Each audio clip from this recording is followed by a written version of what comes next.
Hey Dan, thanks so much for joining the show today. No, thanks for having me. Always fun to talk about the wild world of design and AI and all that good stuff. To get started, tell us a little bit about like where you're at now and what was your Sure. journey in design to get there. Yeah, I was a designer for over 20 years, worked at places like Adaptive Path and Smart Design, did stuff in robotics, did stuff in wearables, did stuff in appliances, all those kinds of things. Worked at Twitter for about 4 years, pre-Elon, I will say. And about 2.5 years ago, I was reached out to by Carnegie Mellon, and they were like, "Are you interested in teaching?" And at the time, I had just been laid off from my last tech job, and the thought of teaching and stuff had really interested me for a while. And so I was like, "Yeah, I am interested in that. That would be really cool." And so I moved from San Francisco to Pittsburgh, and now I teach at the HCII, which is the Human Computer Interaction Institute. So the HCI Institute. And we are 30 years old and a part of Carnegie Mellon. And it's awesome. My job is to take what the geniuses around me are researching and bring it out to industry. And I take what the geniuses in industry are doing and bring it back to the HCII, particularly to my students, masters and undergrad students, trying to make sure that when they leave that they are industry ready. So it's a great job. It's a really interesting place right now. Carnegie Mellon is one of the birthplaces of AI. And so Yeah. when I got there, they were like, "Oh, you're interested in AI? Well, we've been researching it for decades, and here's a whole bunch of research. And Yeah. do this."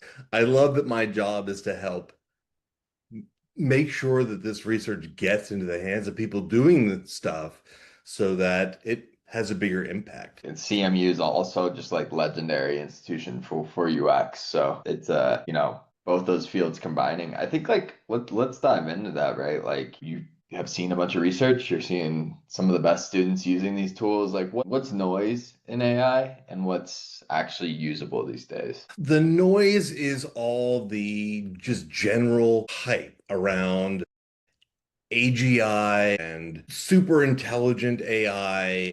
And we are starting to see, and I think there's just been a flood of reports starting around June of this year that we are entering the trough of disappointment Yeah. for a lot of that because people are like, "Wow, we've invested millions and tens of millions of dollars in this thing, and we're not getting the productivity gains that we thought. We are not being able to do the things that we thought." There was a report that came out from MIT last week that Yeah. 95% of Gen AI is wasted. So the stuff like that is what is all the big noise right now. And it ties into when I first got here, one of the first things that my colleagues John Zimmerman and Jody Ferlizzi said to me is, well, the research is showing that the real problem is in the picking of the projects to work on when we're talking about AI, that people are picking these projects that are very difficult to do technically, they're not financially feasible, and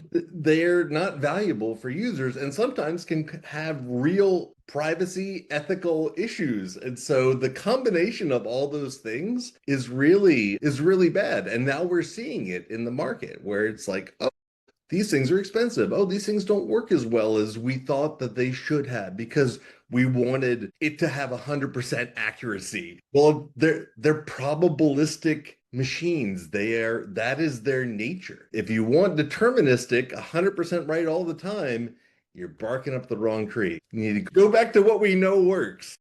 You even see that now with like GTP 5 and like how it's inferior. I think the problem is users need trustworthy results, especially if they're in your tool. If they're in your Right. banking tool, if they're in your car purchasing tool, if they're in your shopping tool, you can't make shit up, right? Like they need facts. No, that'll come back to bite you in Yes. ways that we've seen, for Yeah. years now. Like this thing where, oh, we've convinced this AI to sell us this car for $1, those kinds of things. And Yeah. it's like, Yeah. oh, okay, yeah, it's wild out there right now. It really is. I want to talk about maybe you have some insight into the UX of AI. Obviously, we've seen a lot of open-ended chat box interfaces where it seems like, if you scroll LinkedIn, these people are like, look at what I made with AI. And then if you see their prompt, it was 7 pages in a Google Doc of like PhD level research. I guess my point is to become that power user today, you have to be almost an expert in prompting. And to me, from a UX perspective, how does that scale to general users, right? Like, what do you think? I don't think that's sustainable. How do you think the interfaces are going to evolve and how we interact with AI? I mean, scaling, I don't think it does, right? I don't think that there is any way that your average office worker is going to create 7 pages of prompt engineering. It just doesn't happen. I think we are right now kind of hitting the limits of that. Like, we know that it can do we're starting to understand kind of like a bunch of the things that these big LLMs can do. Now the question is, how do we start to get more people to be able to access them and control them? And I think that the answer to that is different kinds of modes for where you may be. Mm. Some of it may be a text box, just like we have now, if you're brainstorming or just trying to come up with things. Usually after that first initial brainstorm, then you're starting to refine and you're like, well, not like that, not that one, more like this or more like that. And sometimes it is just easier to reach out with your hand and grab a and grab your mouse and do a cursor and slide something in rather than go a little bit more. No, a little bit more to the left. A little bit. Am I going to It's type a that? It's ridiculous. No, It's not so gonna true. Like trying to refine and lovable through that is it's not the best way to interact with it, as you're pointing out. Yeah. It is definitely not. So I think we need to start thinking about a kind of a continuum of interfaces. Some of the interfaces are going to be completely kind of hidden behind the scenes. I think there's a lot that AI can do for us in terms of personalization and navigation and efficiency and those kinds of things that are kind of behind the scenes for us generating interfaces so that we don't even really know that there's kind of AI happening. And and then somewhere in the middle are these kind of open-ended prompt chat bots for things like exploration or for brainstorming or those kinds of things. And then there are the direct manipulation tools that we have, for in graphical user interfaces where we're able to grab something and do something and turn a dial or push a button.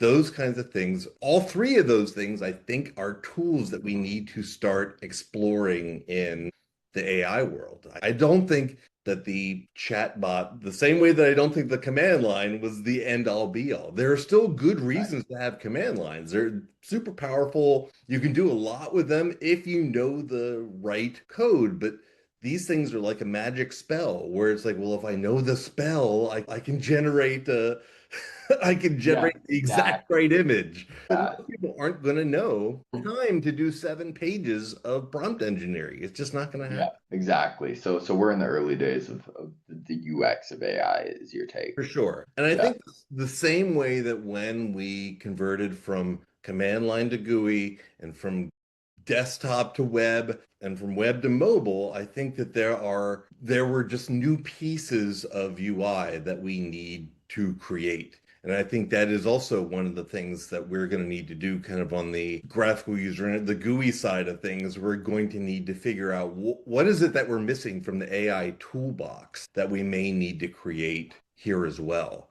So I think Hmm. that's a really interesting space to play in aside from just the other three spaces that are also interesting to play in. No, I love that. Switching gears here, I mean, there's a lot of talk about, oh, AI has replaced, junior devs, junior designers, junior researchers. Maybe that's true, maybe it's not, maybe it will be true. But I think that what is true now is it's definitely scaring young folks that are coming out of school and going trying to get their first UX job. So what advice do you have for those folks kind of navigating this AI world? Yeah, it is very tough, and we definitely see it with our grads, which is one of the reasons that we're actually starting to incorporate a lot of AI prototyping and those kinds of things in our classes and doing things to make our grads a lot more strategic thinking because yeah, I think the days of just being handed a Jira ticket and doing production are probably pretty limited. You really have to start being a lot more strategic, a lot more thinking in systems, and a lot more using these tools. I think we're about a couple years away from